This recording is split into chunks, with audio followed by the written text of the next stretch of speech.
Cody Ko first began his career making videos on Vine and grew a significant following on the platform. After Vine's collapse in 2016, he moved to making content on YouTube, though transitioned from making skit videos to commentary. Cody's channel experienced significant growth after creating a video series on his channel reacting to cringe content, titling the series That's Cringe, featuring his friend Noel Miller. Cody and Noel next launched a podcast called TMG, aka Tiny Meat Gang, which gained popularity due to their comedic talent and natural chemistry. Cody and Noel were a dynamic duo who went on to further advance their careers by creating music and going on comedy tours. All these experiences pushed Cody's channel to hit 1 million subscribers in 2018. The next year, Cody faced his first ever controversy against another huge Viner who had also moved to YouTube, that being Jake Paul. Cody had made several videos on Jake, essentially making fun of his content and constant controversies. These types of videos clearly bothered Jake, as it led to him to plan a video confronting Cody in person, going as far as to label him as a cyber bully. This guy, Cody Ko, is a bully. He's a cyber bully,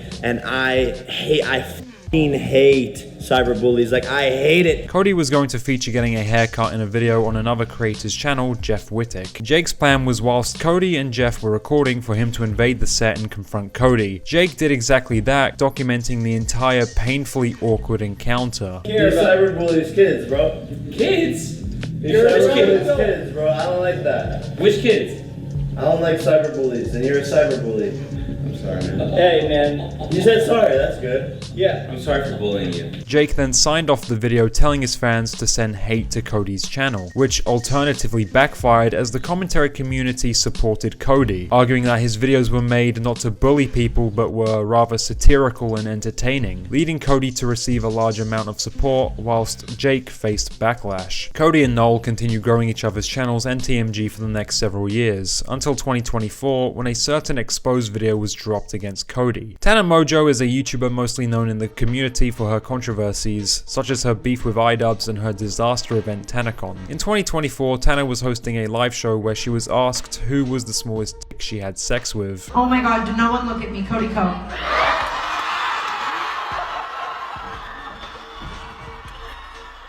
Delete the video. I can say that. I was literally 17. I can say that. What? Sorry. What was shocking about Tana's statement was claiming she was 17 when she hooked up with Cody, meaning he would have been 25 at the time. Although even after stating this on stage and going more into detail about her past hookup with Cody on her podcast, audiences chose not to believe Tana due to her poor online reputation. Commentary YouTuber D'Angelo Wallace brought light to the situation by making a video exposing Cody, explaining how Cody's actions with Tana were criminal as he hooked up with her at Playlist Live, a convention held in the state of Florida where the age of consent is 18. Cody being 25 meant he had also broken Romeo and Juliet laws, classing the crime as statutory rape. D'Angelo Wallace even included a clip of YouTuber Gabby Hanna speaking about how before Cody and Tana hooked up, she told Cody Tana's real age. One time, I told a guy, I saw him making out with a girl at a party who was underage, and I pulled him aside and I was like, hey man, you probably don't know, I know she like looks a little older, she's underage. Watch it. And he's like, oh my god, thank you for telling me.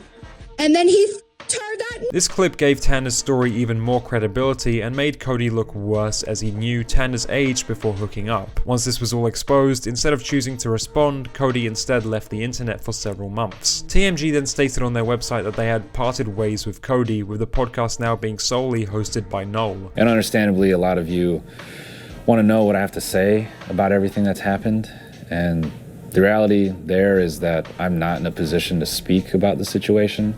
And at this point, really, the thing I have to focus on is how to move forward. Cody finally returned in December on his third channel, Cody Trains, with a vlog of him training for a marathon. In the entire vlog, Cody did not speak of the situation until the end, mentioning it very briefly. Obviously, I understand I've been offline for months, haven't made videos for, that whole time. And I also understand if your opinion of me has potentially changed over the last few months. I spent the first half of my career criticizing people and judging people online. So, I don't begrudge your judgment of me by any means. As of 2025, Cody is yet to post on his main channel, though has resumed making content on his second channel and Cody Trains channel. However, there is a noticeable difference between Cody's older and newer content, as in his latest videos he appears less humorous and way more uncomfortable, likely due to everything that had transpired. As for TMG, it's safe to say the channel has begun to decline, as before Cody was exposed, each video managed to amass over 100,000 views, although now struggles to reach even 50k, most likely due to audiences finding the show less entertaining due to Cody's departure. ImAllexx created his channel in 2013 and begun making content in 2016 during the commentary era on YouTube. ImAllexx held the reputation in the commentary community as the individual who backstabbed his former friends. The first case of this was in 2017 when ImAllexx horribly mishandled allegations against his best friend at the time, Zaptai. Zaptai was an up-and-coming commentary YouTuber who also hosted a podcast named Hot Wet Soup with Elvis the Alien and Bionic Pig. One day a podcast episode was uploaded excluding Zaptai and instead featured ImAllexx, who claimed that Zaptai had told him he was a diagnosed sociopath. A completely incorrect statement, as Zaptai made a twit longer shortly after claiming it was actually antisocial personality disorder. Private information ImAllexx exposed. In 2019, ImAllexx's best friend Slazzo, another YouTuber, was falsely accused of being a rapist by his ex-girlfriend. Before Slazzo even had a chance to respond and debunk her claims, Alex immediately took her side and threw his friend under the bus.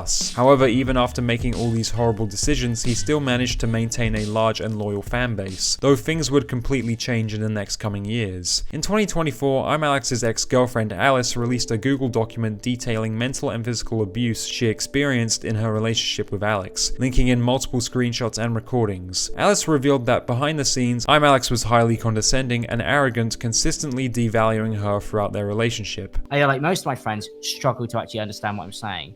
But that's why I'm a professional and you're all not. In the doc, Alice even recalled the time Alex had allegedly put hands on her, describing how after an argument he placed her in a headlock and covered her mouth while she screamed at him to get off. To back up her statements of abuse, Alice provided recordings of Alex threatening her with physical harm. Just do the normal route, but a normal girlfriend. You're acting like this is all just me, and that's something you really need to fix.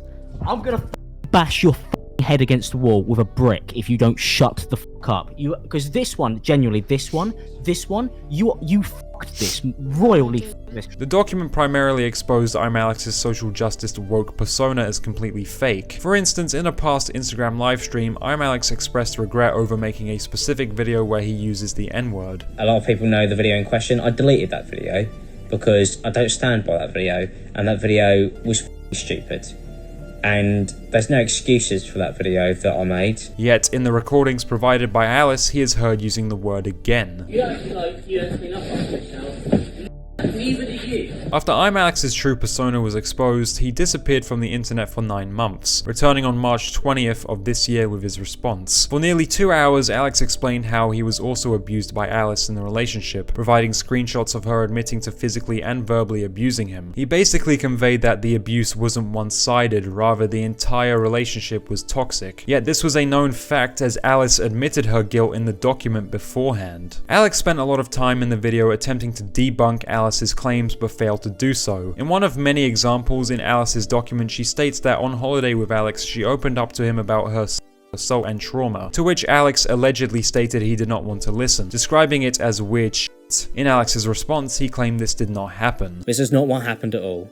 I was scrolling through TikTok and watching a video because I was about to record when Alice, who was standing behind me out of nowhere, told me that she had slept with many people due to hypersexuality. The video I was watching was not about sexual trauma at all, so I was massively taken aback by this comment and thought it was an odd thing to say on the first day of our holiday. I was not really sure what to say as a response, so I told Alice that I didn't like how she had brought this up, and I didn't think it was the best way to start a conversation about something as serious and delicate as this. She didn't open up to me about being assaulted.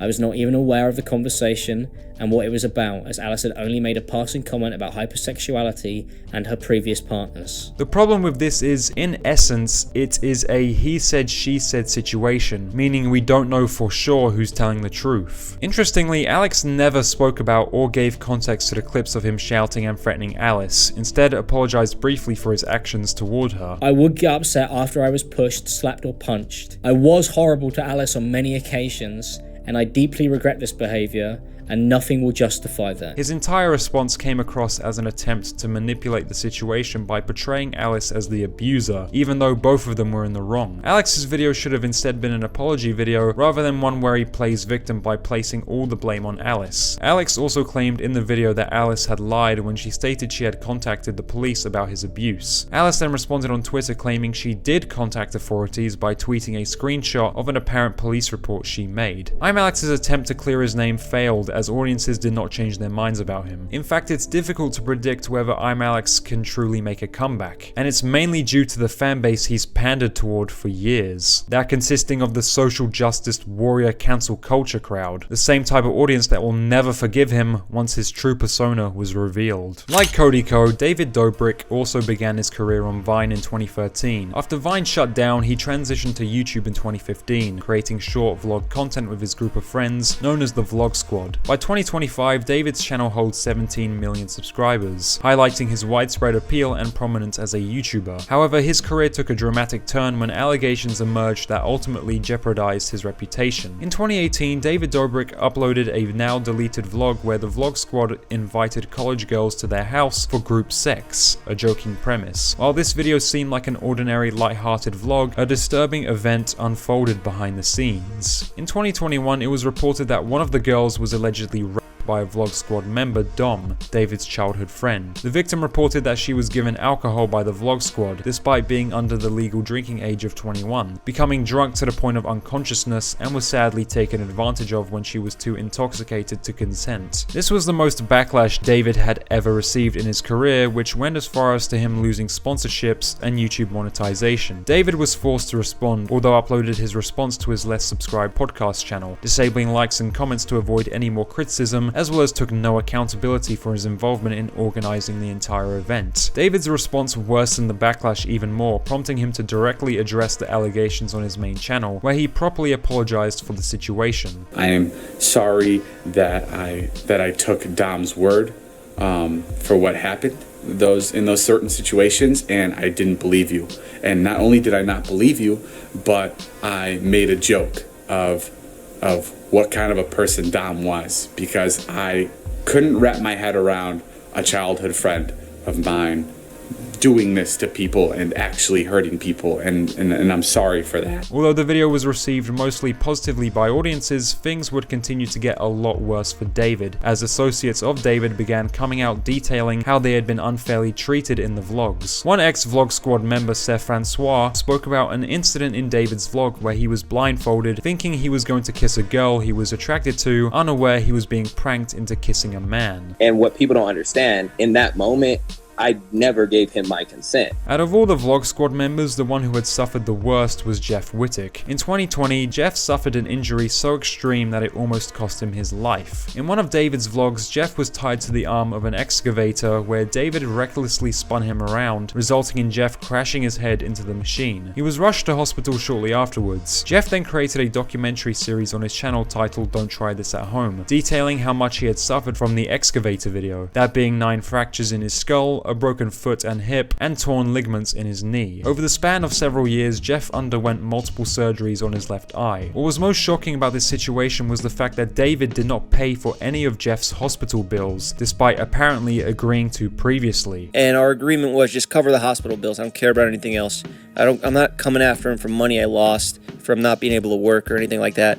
But I got a bill that wasn't paid that I didn't know about because I'm not dealing with it. I've been my assistant deal with it, and he goes with David's team, and they didn't pay a fucking bill. I got an infraction on my credit now. I go to get a house and I can't get a loan because now I have another. So it's just like things are piling up over and over again, and just try a little bit. It was made clear by Jeff that he had cut ties with David, labeling him as a fake friend. David responded to Jeff's claims on his podcast Views, where he blamed Jeff by stating that it was his idea to get tied to the excavator. He said he wanted to swing from it, and he said that I wanted to swing around it. And wasn't Corinne on it first? He says it very vaguely, that it was like I wanted to swing around it. I saw Corinna swing on it a little bit like that, and then I was like, oh yeah, this looks fun. Swinging, just swinging, like a rope swing attached to a tree. Not whipping the thing around 60 miles per hour. Fans instantly lost respect for David as they felt he showed a complete lack of remorse for his friend, as well as lacked any accountability as he was the one operating the machine. In 2022, Jeff filed a $10 million lawsuit against David for negligence and intentional tort. As of making this video, this lawsuit is still ongoing, with neither side backing down. David uploaded for the last time in March 2022 and disappeared from YouTube for almost 3 years. The reason being, he felt he had accomplished everything he wanted and was eager to explore new opportunities. Do you want to give up YouTube? Yeah, somewhat. I don't know. I kind of do, kind of don't. I feel like I've done it. I don't know. I don't know how to answer this in like the sweetest way possible. There's different days where I do and different days where I don't. Like, I'm so happy with the videos I've created, and I made so many of them where I'm like, I've completed everything I wanted to finish on YouTube. Like, I'm like really content with those videos, and like, that's it. Like, I do want to put a bow on it and wrap it up and be like, next thing, what else can I do? Yet later returned in January of this year with a vlog titled Surprising Friends with Body Transformation. After all the backlash and controversies he had experienced, David received praise from this video by his loyal fanbase, as the video's comments were mostly positive and celebratory. However, some people have chose not to forget his past behavior.